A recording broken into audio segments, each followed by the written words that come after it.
It's worth kind of going back to your case with the SEC first, because you are far along, and as we sit here today on February 20th, how would you describe how the dispute has changed?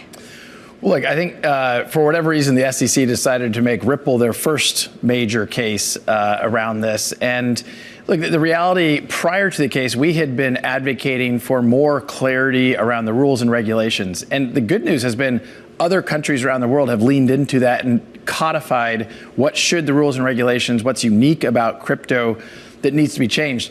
The SEC, frankly, has just hired more litigation that, what we call regulation through enforcement, and really just started suing lots of people. And what's unfortunate is they have lost consistently.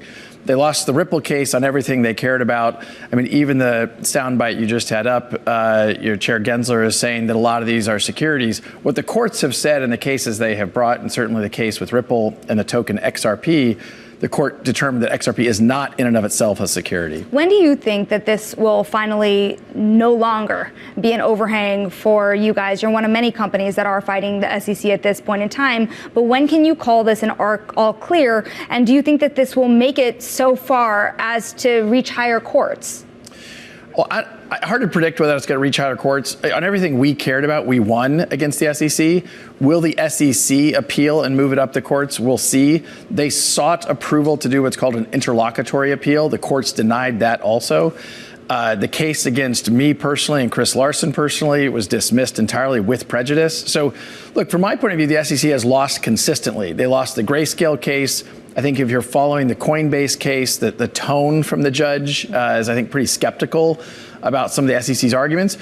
It stops, I think, when the SEC either realizes they're losing consistently, or you have Congress lean in and writes new legislation. That's probably going to be hard in an election year. Maybe we'll see legislation around stablecoins this year, but I'm hopeful, and we'll continue to advocate in Washington. Well, you mentioned the Grayscale case, Brad, and it's Kayleigh in Washington. Obviously, that was pretty instrumental in ultimately the SEC granting approval to not just Grayscale's conversion to a spot ETF, GBTC that is, but spot Bitcoin ETFs more broadly. I'm sure you've seen there's buzz out there about potentially an XRP ETF being in the future. What do you make of that speculation? Well, Kayleigh, good to see you. I think it only makes sense there will be other ETFs. It's a little like, the earliest days of the stock market. You don't really want exposure to one stock or one company. You want to typically think about diversifying risk and what have you. And so I think we will see other ETFs. When we will see them is hard to predict. The sad reality of what we saw with the Bitcoin ETF is it was only because the courts forced the SEC's hand, and really Chair Gensler's hand, that we saw that finally come to fruition. And look, in my opinion, it makes these markets safer. It makes them more robust. And so this is good for the investment community to kind of lean into that. So you would welcome an XRP ETF then? We would certainly welcome it, and I think it's inevitable that there'll be, multiple ETFs around different tokens. And I think you'll even see ETFs potentially around baskets that also, I think, further diversify that risk. Given there's so much excitement around the ETF dynamic here, are you in talks with the largest issuers, particularly BlackRock, to get this done? Well, I'm not going to comment on that. I know BlackRock has said some things publicly. We think it makes sense for the XRP community overall. Ripple obviously is a very important stakeholder in the XRP ecosystem, but we're not the only player. And look, we've seen, before the SEC lawsuit, XRP was the second most valuable digital asset. I think because of the headwinds of that lawsuit, we've now seen that largely abate.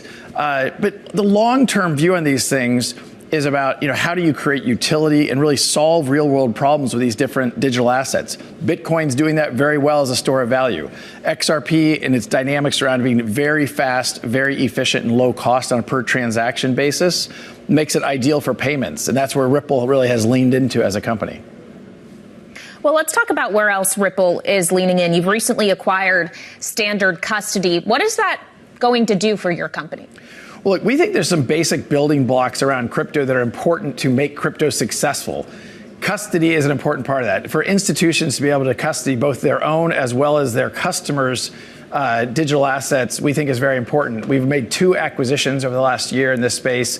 One was a company in Switzerland, and then more recently, the Standard Custody. Standard Custody in particular has a trust license here in New York, which also makes it very valuable. Everything we have done at Ripple is compliant first. And I think this year, 2024, with FTX behind us, with some of the Binance dynamics largely behind us, I think has to be a compliant first mindset for all of the crypto industry. How far can your foray into custody really go? You think about what's happening with Coinbase and its role in custody when it comes to these ETFs. How do you envision your role in custody expanding over time? Well, look, it's a pretty fragmented market today. Coinbase is a player. You have I don't know, 5 or 10 players that have small pieces of market share. We already have signed up with Ripple's custody solution, HSBC. We have BBVA, a leading partner of ours called Zodia. So, we feel very good about the momentum we have to kind of the larger banking infrastructure. But we also intend to compete at a more regional financial institutions, as well as with some corporates who are starting to look at custodying their own crypto also. Brad, as we have this conversation with you, Nikki Haley, the Republican presidential candidate, is giving a state of the race speech in South Carolina with that primary just days away. She says she's not going anywhere. She has no plans to quit the race. But just a few weeks ago on this show, Tim Draper, of course, a pretty prominent Bitcoin investor, was talking about what kind of president she could be, what she could do for innovation like digital assets. And I just wonder, as Ripple is looking ahead to 2024, how consequential do you think ultimately who's in the White House, what the composition of Congress could look like as well down the ballot will be in deciding the future of digital assets? Is there anyone you would support? Well, look, at the most macro level, I think it's incredibly important that the U.S. regain a leadership position around crypto regulation. We are a laggard. We are behind other major countries like the U.K. I mean, the European Union as a 27-country membership is ahead of us. They've gotten 27 countries to agree to things that we as one country can't get our arms around. So I think it's very important. Over 20% of the U.S. population already has direct or indirect exposure to crypto, and so it only makes sense that it's an issue. As you probably know, Ripple, Andreessen Horowitz, and Coinbase put together a super PAC, and we've each put $25 million behind it to support candidates that are pro-crypto and pro-constructive regulation and engagement, really being pro-innovation but protecting consumers at the same time. I think that for a lot of politicians, crypto has become a soundbite where they don't really understand how crypto works, and they say things that actually don't even back up with facts. So, I do think it's a campaign issue. Ripple has leaned into that. I personally, my donations are bipartisan, but certainly pro-crypto, and that'll continue to be the case.